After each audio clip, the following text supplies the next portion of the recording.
Welcome to a special bonus episode of Food Processing's Food for Thought podcast. I'm your host, Erin Hallstrom.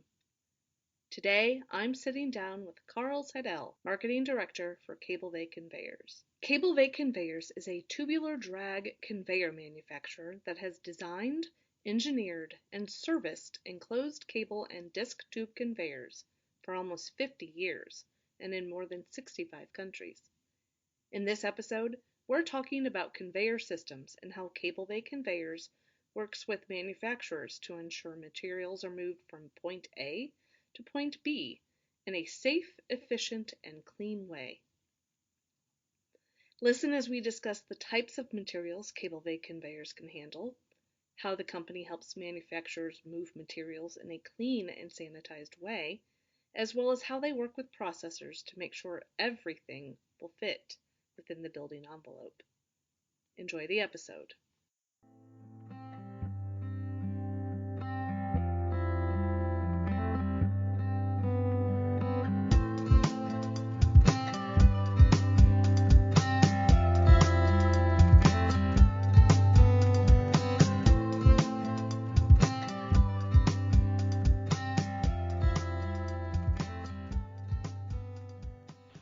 Karl, welcome to this special bonus episode of the Food for Thought podcast. Thanks a lot, Erin. I appreciate the intro. It's great to have you on, and I really want to dive right in. Can you explain for me and the audience what Cablevey Conveyors specializes in? Sure. I'll do my best to explain. Basically, Cablevey Conveyors are a type of conveyor that is enclosed. So basically, the conveyor has a cable that pulls discs inside of a tube. And we specialize in moving materials gently.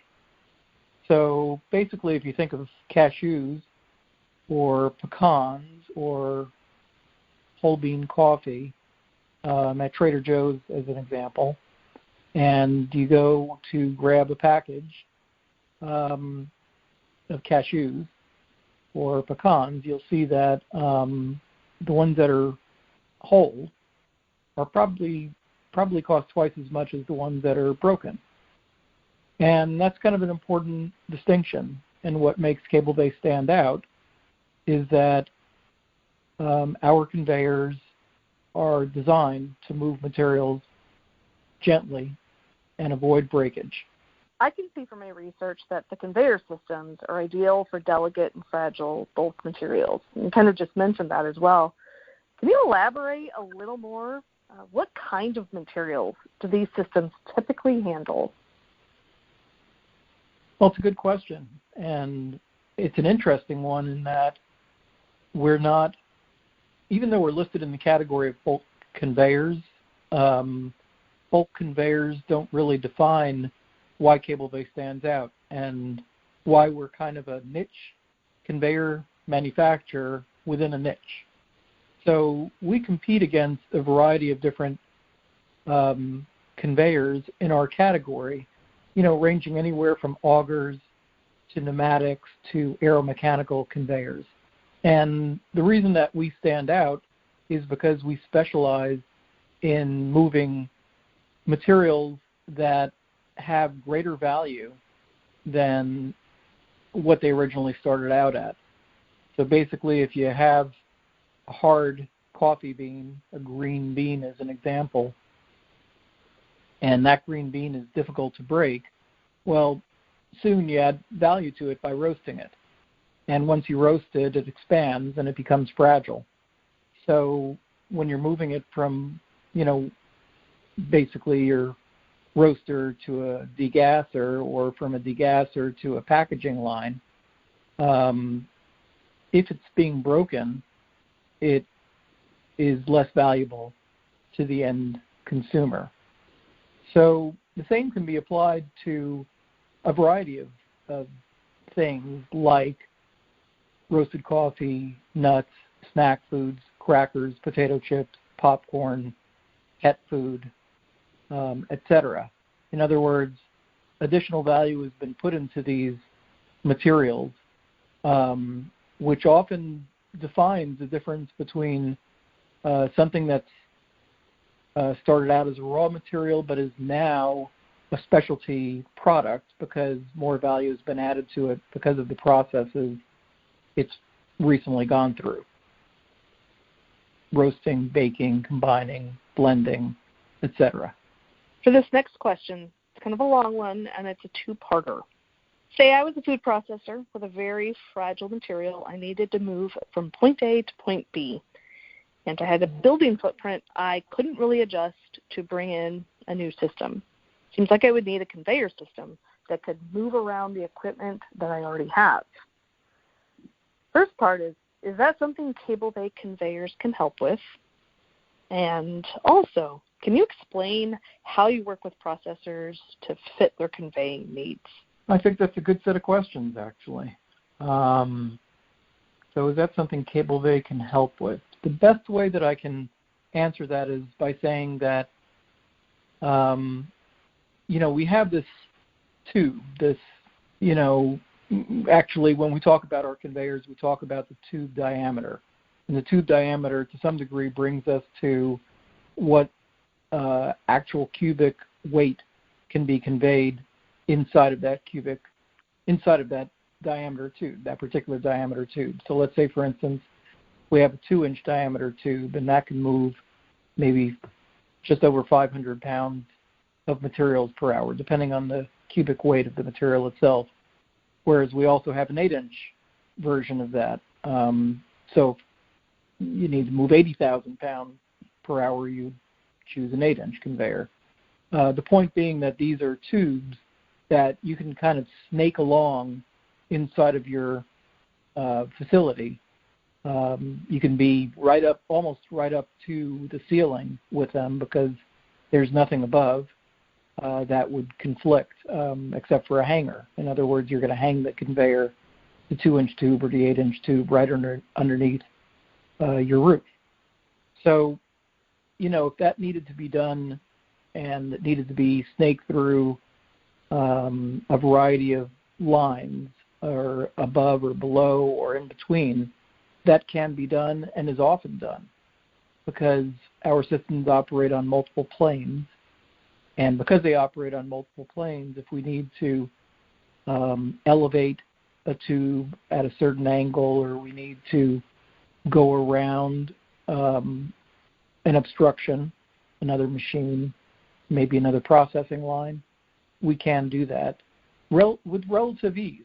In other words, if it's planned in advance properly, our conveyors can fit in most processing environments. That sort of kind of explains how we work with processors to fit their conveying needs, although that's probably a much deeper question that's going to have to be answered on a case-by-case basis because our systems are all custom. So we have the basic components to begin with. In other words, we have a turnaround unit that has a sprocket. We have a drive unit that has a sprocket. The drive unit will pull the cable and discs through the tube, and you'll have an empty side, and you'll have a side full of materials. So basically, if we're working with a processor and they're trying to define what's going to work best in their environment, they're going to give us a plant layout. They're going to basically say, this is what I envision. And then either we'll agree or we'll disagree, but we'll try to get to the point where we agree on what is the best way to move this material from point A to point B. And, once we arrive at some understanding of what that's going to look like, that gets drawn out. And once it's drawn out, it becomes easier, of course, to discuss, what the system is going to look like inside of that plant and, of course, how much it's going to cost. It's a great explanation. Thank you. Food and product safety is always a huge concern for processors. How does one clean and sanitize Cablevey Conveyors tubular drag conveyor systems? The easy explanation is that because we have an enclosed environment, we have control over how materials are both entered into the system and purged from the system. So, we have a variety of cleaning methods that include both dry and wet considerations. So if you have a system, or I should say, if you have materials that are going to go through a system, that you don't ever want to introduce anything that's wet to, well, then we have dry systems that have brushes and air knives to accommodate the cleaning of the system after materials pass through. In fact, we've had a number of systems which I think offer an advantage over competing systems because we have some simple methods that can be employed, especially with conveying dry materials. So with conveying dry materials, you're always going to end up with a certain amount of fines, just the stuff that's left over after you move the main material. So those fines automatically get swept through the system and basically swept out of the system each time the cable and disc go around a circuit in the system. And we do that by using a urethane disc. So you have a urethane disc in there. It acts a little bit like a pig in that it's a wider diameter than the tube itself. So it clears everything out because the urethane disc itself comes through the system after every go-round of any material that's being conveyed during the process. So that's one approach on the dry side.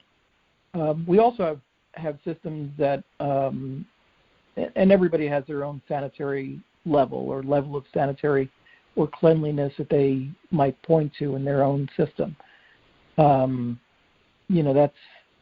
That's another subject entirely. But having said that, we do have systems, wet clean systems that are considered clean in place. So basically, we have these methods where we can send water and a sanitizer and a septic cleaner through a system to clean it. I imagine, too, with such small particle sizes, that dust explosions would be of concern. How can Cablevey conveyors help reduce the likelihood of that happening? It's a good question, and we've tried to address that in a couple of different ways in terms of how dust explosions occur. My understanding is that dust explosions occur when you have enclosed systems that don't allow air to circulate. So if there is something that triggers or ignites something within the system, whether it's a fragment or a fine or a particle of some type, it has the flame or whatever is combusting has nowhere to go, so it will combust. Our systems actually have air going through them from start to finish because the oxygen doesn't build up. We can displace the oxygen using nitrogen if necessary, but more often than not, it's just going to be air flowing through our system. So it's not a sealed, tight system like a pneumatic as an example. My understanding is that most dust explosions that we read about and that we have heard about in this industry are mostly occurring inside of facilities that are using pneumatic conveyors, and pneumatic conveyors are sealed. So how do you displace the air to avoid a dust explosion inside of a sealed system? I think that's the question that you have to ask when you're talking about dust explosion. And I have never heard of a Cablevey conveyor being involved in a dust explosion. If anyone would like any more information about Cablevey conveyors or to learn more about what you and your team are doing, how can they get in contact with either you or anyone from Cablevey Conveyors? Well, that's easy enough. Our reps are geographically based around the world. The best and easiest way to initiate any kind of contact is to send us an email, info@cablevey.com, or visit our site, That's www.cablevey.com. And if you'd like to contact me personally, you're certainly welcome to. My name is Karl Seidel. So it's Karl.Seidel, Seidel, @cablevey.com. Great. Thank you, Karl. I appreciate you joining me today. It has been an absolute delight to talk to you and to learn more about Cablevey Conveyors' capabilities today. Thank you so much for joining me, and thank you to everyone for listening to today's special bonus episode of the Food for Thought podcast.